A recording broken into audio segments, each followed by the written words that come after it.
Father Danaher, Reverend Turman, welcome to American Black Journal. Thank you. Good to be here. So I want to start with the title of this project. It's not church in Detroit. It's not belief in Detroit. It's not religion in Detroit. It's faith in Detroit. And I love that phrase. It's a wonderful, sort of welcoming phrase, I think. But I want to start with each of you talking about why that name matters and what it means in the context of this project. Father Danaher? Well, when we were deciding about this, we decided to think about faith in Detroit meaning two things. First of all, it's the way we experience faith in Detroit, the incredible diversity and the incredible power and the incredible history of faith in Detroit through its many houses of worship, but also through its many leaders and through the people who do the work that they do. But we also wanted to talk about people who had faith in the city, that believed in Detroit when Detroit didn't have a lot of believers. And those are the people that are the most interesting to me and to us, I believe, because so often the master narrative about Detroit is one of rise and ruin. And when I got to know the faith communities of Detroit, and I'm so grateful for the black churches of Detroit that I've had the ability to build relationship with, I began to see that Detroit is made up of people who believe in the city, and these are people who are resilient and who are focused on resurrection. So we want to challenge a little bit the dominant narrative about Detroit. We want to actually reflect the real narrative about Detroit as told by Detroiters. And we want to equip storytellers, and we want to help them share their stories across mediums in different ways. And we do that by capturing both of those things, the faith we find in Detroit and the people who believe in Detroit as a place of faith. Yeah. Reverend Turman? One of the things that I learned early on was how to define faith, and we do a lot of equations in church, and so we decided that faith was belief plus action. And so kind of piggybacking off of those who believed in Detroit, it was also then what did that look like? What did that belief, how did that manifest? And how does it continue to manifest? So the notion that we are exploring what belief plus action has looked like, but also continues to look like, and even to some degree beginning to project what it might look like in the future. And then I think the second part of it, which is worth exploring, is just the name Detroit. Yeah. It means so many different things, and there's, both fortunately and unfortunately, there's no one who has total control over what that word means, right? Because we have all experienced conversations where people say, I'm from Detroit. Well, where? Yeah, right. What does that mean? It's not always a question. Sometimes it's a little bit of an accusation. Absolutely, Yes.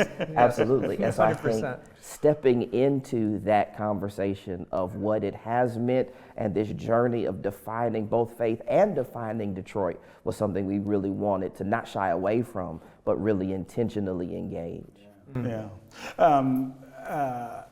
The storytelling aspect of this is also very interesting to me because, of course, Detroit has a million stories in it. Yes. All try to understand those stories and give platform to those stories. But of course, faith is about story. So much of our faith, I think, is about story. Story in Scripture is so powerful. Story in our religious communities is what kind of binds us together and carries across history. But that's really at the core of what we're trying to do here. Stories, surfacing stories and celebrating them. Absolutely.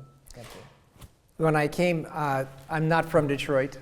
I moved here from Canada in 2014. And I actually am going to lead into your question by telling a bit about a story. A story, right, for me, I was bringing students to South Africa, a diverse group of students, to talk about race and reconciliation and justice and religion. And it was a study experience. And somebody said to me back in about, I think, 2009, did I know about this leader in Detroit named Charles Gilchrist Adams?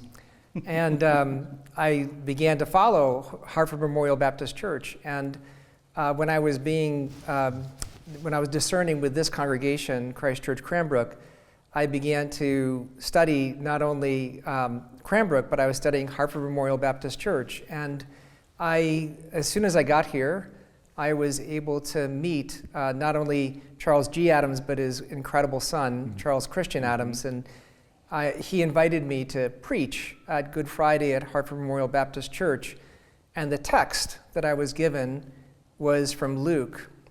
Forgive them, Father, for they do not know what they do. And this was 2016, and I was thinking deeply about how to preach on that. June 2015, there was the mass murder at Mother Emanuel in Charleston by Dylan Roof. And there had been a lot of discussion about forgiveness and whether or not that could be asked of anybody. And I, as someone who was new to the city, and in that context, I went deep into my own story of forgiveness that I'd never done from a pulpit before. I talked about being a survivor of sexual abuse and physical abuse, and how I was given the opportunity to forgive my abuser, and I chose to lean into that forgiveness. And the reason why I did that is I could not imagine speaking about forgiveness to any congregation, much less a congregation like Hartford Memorial Baptist Church, to ask them to engage in the costly work of forgiveness if I wasn't willing to do it myself. And that story opened up relationship between me, who comes from a very different place, and the members of that congregation. There was an immediate bond, there was identification, there was revelation, there was a shared work. And to be able to do that sometimes means that we have to go past the normal ways in which we present ourselves in church and to talk about the things that are real. Yeah. And that was the beginning for me of understanding how important it was to hear each other's stories, because we're living in a time in which there is so much division, so much polarization, there's so much distance, there's so much distrust. And so to create this space in which we can connect with one another, it happens through those deep stories, and it requires vulnerability. And I think that's what we're aiming to do in this project. And the reason why we call it faith, again, it's faith is different from belief, because belief is usually about a set of beliefs or a confession you believe. But when you have faith, as Dr. Turman said so well, it's about action, and making your faith real usually requires a story that you tell or hear about transformation and a turning point. Yeah, I mean, the way that the vehicle there, the tool, the story, brings you into the space with this congregation that's struggling with a question about forgiveness, right? Story is the thing that links you to them, and then allows all of you to consider something like forgiveness. That's so powerful. Yeah, I mean, I thank God for those trips to South Africa, because I got to know a psychologist for the Truth and Reconciliation Commission. Her name was Pumla Gobodo Madikizela, and she wrote a book called A Human Being Died That Night. And she talked about forgiveness in a powerful way. And one of the things that she says about forgiveness, which I think bears on storytelling, is she talked about the work of forgiveness, or the work of entering into reconciliation, engages in empathic repair.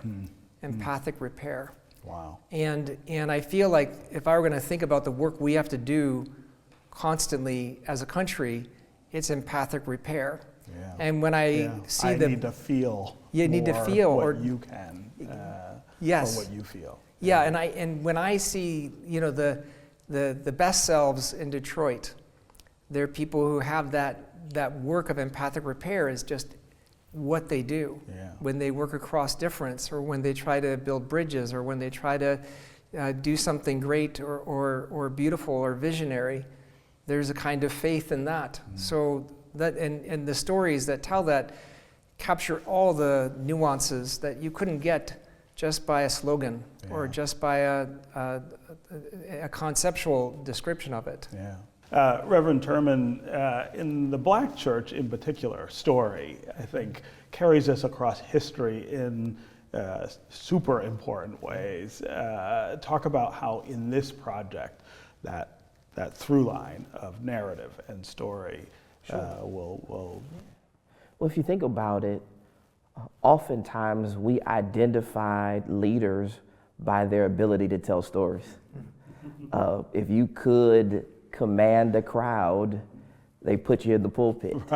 Right. If you could capture still people, kind of a test, right? Yeah, if you could capture people's imaginations with your words, they almost immediately began to see some spiritual gifts in you. And so there are things that we have done very naturally that we didn't necessarily believe we all usually believed it was more art than science. And now we're trying to sort of reverse that and think about the sort of the science of it along with the artistic expression, particularly at a time when we are seeing history being either rewritten or completely erased.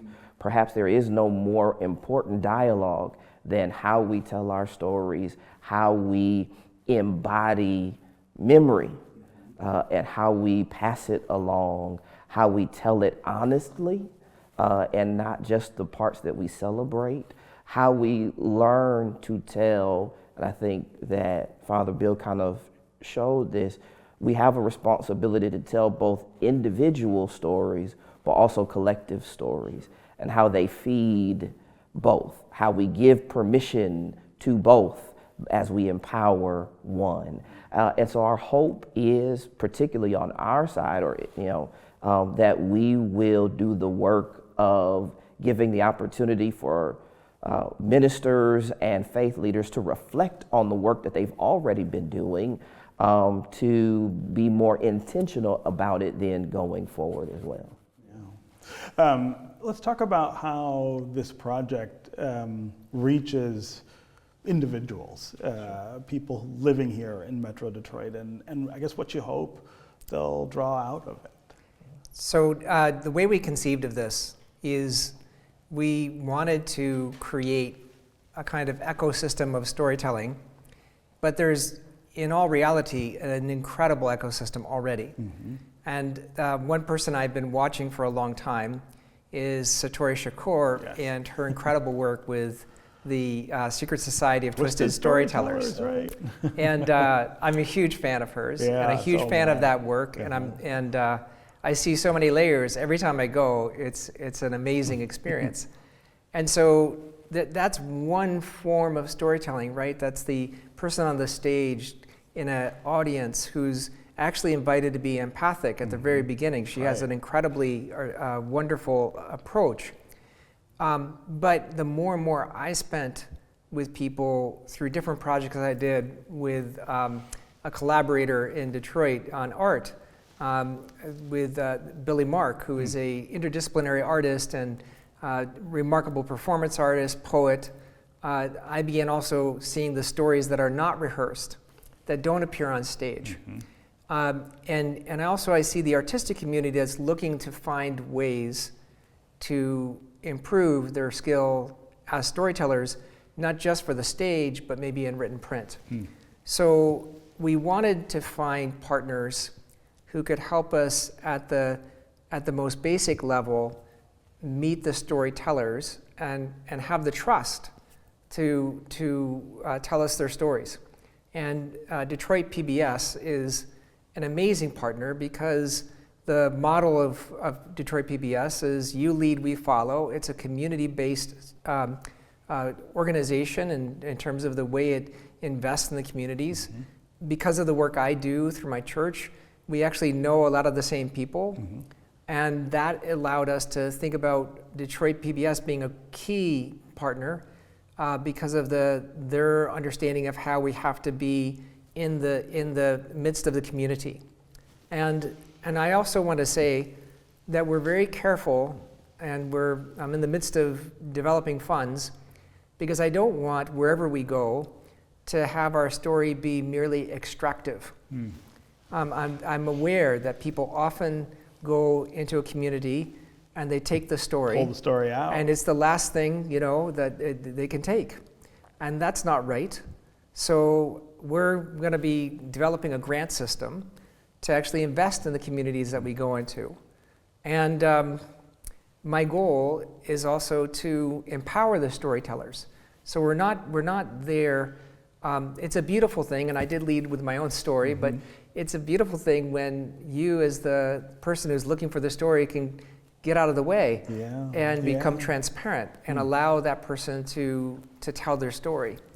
And so being careful about that is going to be key. So we have Detroit PBS, which is going to be doing opportunities for people to tell their stories at the communities that they do. We also have an artist collective led by Billy Mark, and that's actually going to do something as exciting and unproven and experimental, but he's going to build an app that's going to try to map stories. And he's because of his he's got a playfulness in his artistic practice. He's going to create pews where we're going to place them in either public places or in places of worship where someone could sit and either hear a story or tell a story. And we just want to catch at that basic level people who are willing to do storytelling. And then from there, we have our relationships with Ecumenical Theological Seminary, which is going to help people tell story in a deeper way with scripture and tradition and history, to really equip mostly pastors, but also people who are Christian leaders. And of course, we know there's a lot of that shared work in our community, but also with Detroit Opera to actually see if we can pull some leading stories to tell the story Faith in Detroit differently.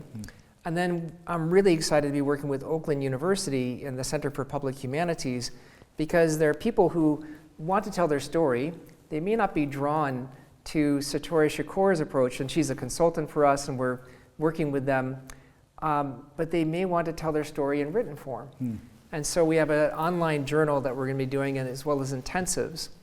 And all of this, and then there's another layer even, but I won't go too much into that, but what we're hoping to do is get that ecosystem built by many ways of telling a story, rather than just the person on the stage or the person in the pulpit. And by reaching really deeply into different parts of the community. And so we are looking for stakeholders because there are the informal networks of faith are the really profound way to get into any community. And so, if anybody knows a story, we will be sending along information. We've got an intake. Right? Come and tell it, and then we'll find the venue. So I'm very excited that our first storytelling opportunity will be at Fellowship Chapel, and I'm really grateful for Dr. Constance Simon for organizing that. And she is a brilliant leader and a wonderful person. And frequent guest on this show. She's nobody better. And to have her ability to be a stakeholder and to help us draw in the storytellers is going to be critical. No one does this alone. Right.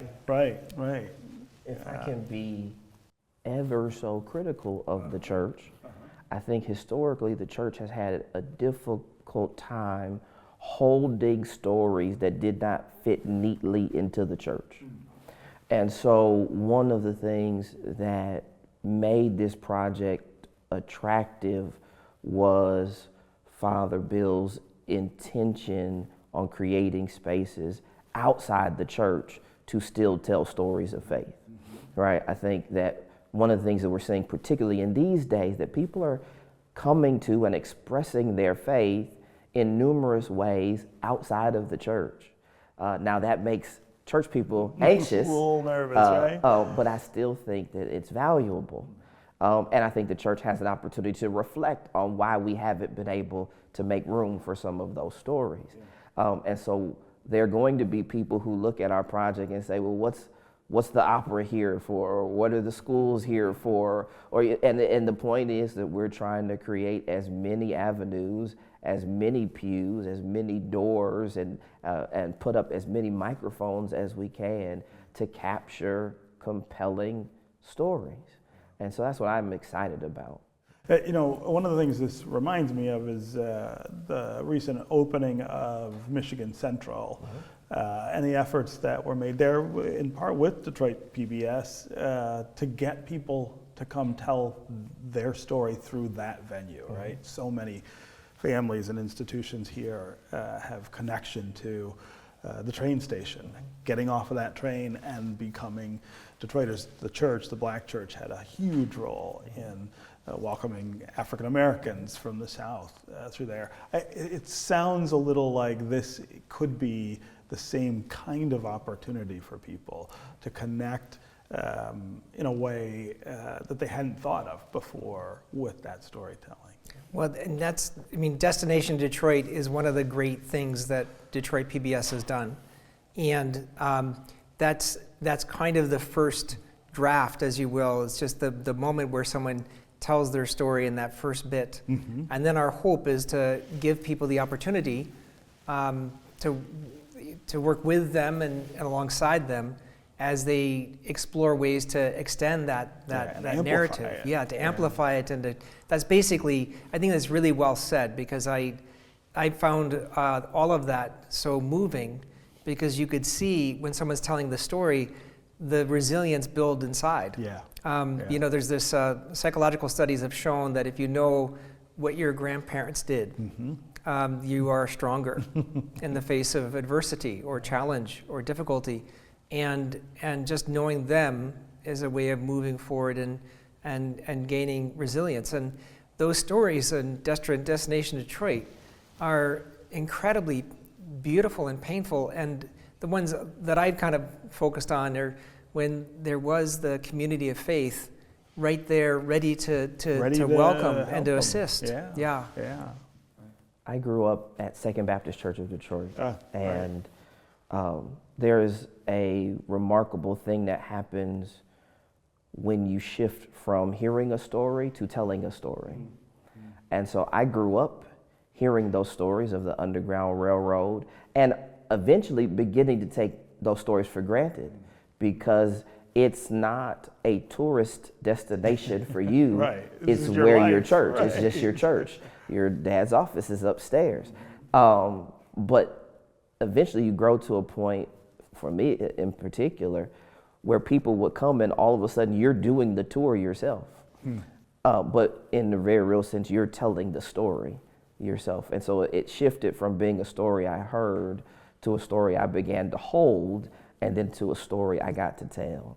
And so I think being able to create spaces where people can listen, where people can learn to hold, and eventually people will be able to tell, is going to be very exciting. So I want to talk a little about the idea of now and why this is important now, why this is sort of timely work. When I have conversations with people now about culture or politics or the division that we're all living through, a lot of what I'm hearing is that people don't feel heard or seen. They feel overlooked, they feel locked out, they feel as though whatever story they have is not interesting, is not welcome, is not valued.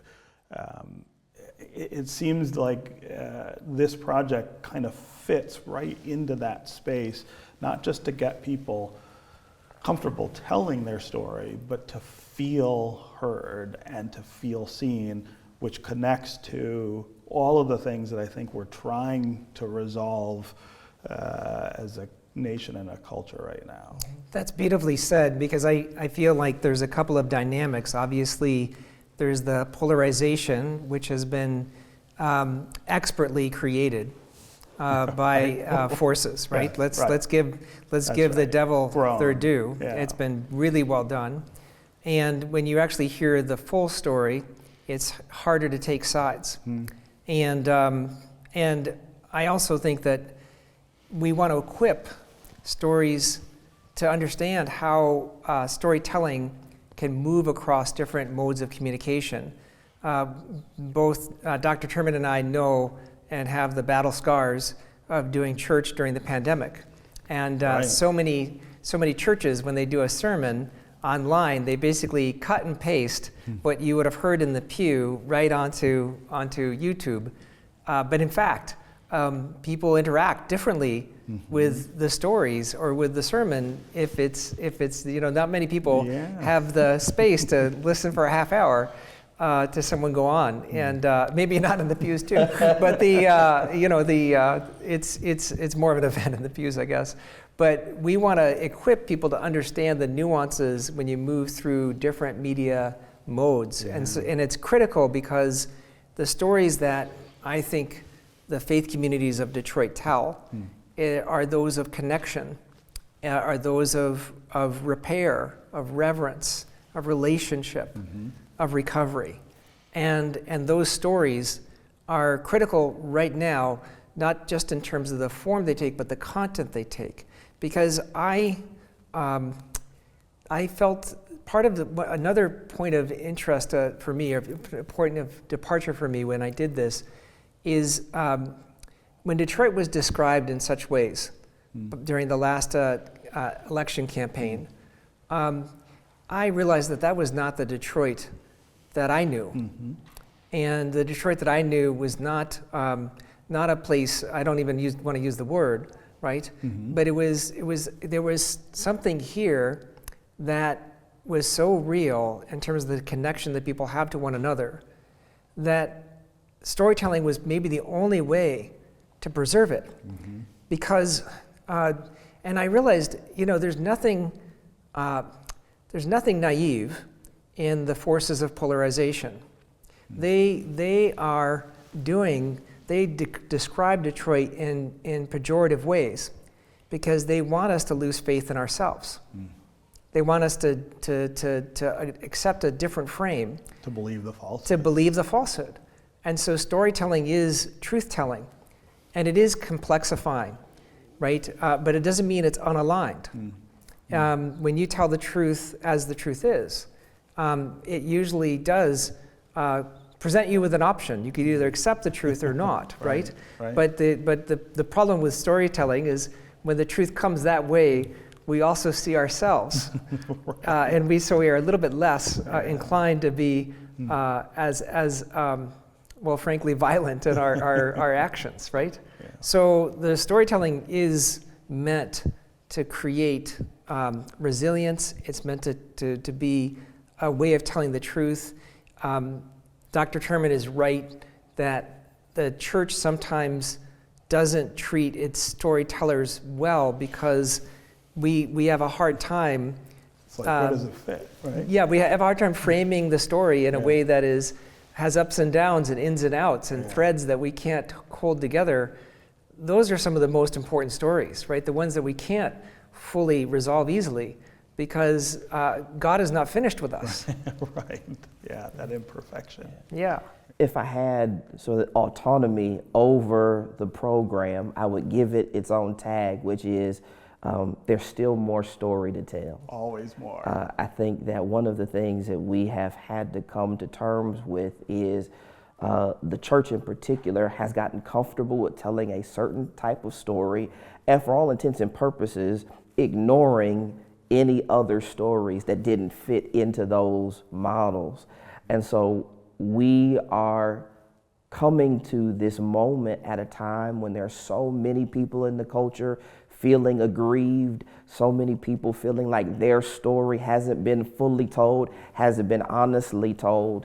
And so we have the opportunity to create some spaces to do that, to hold them, to be empathetic to particularly stories that sort of don't align with our own beliefs.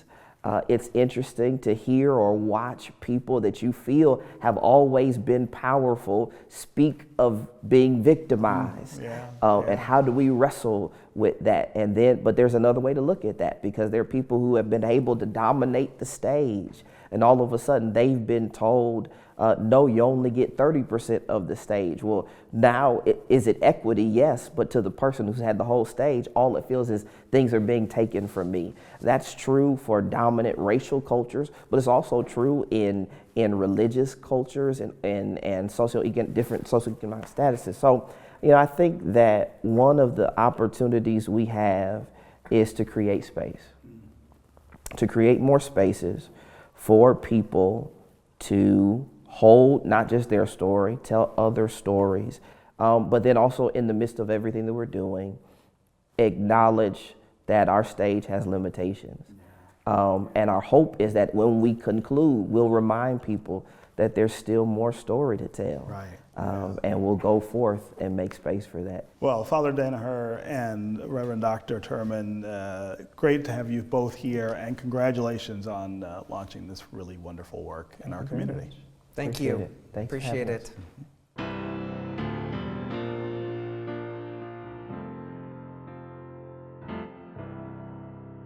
This program is made possible in part by Lilly Endowment in Christ Church Cranbrook,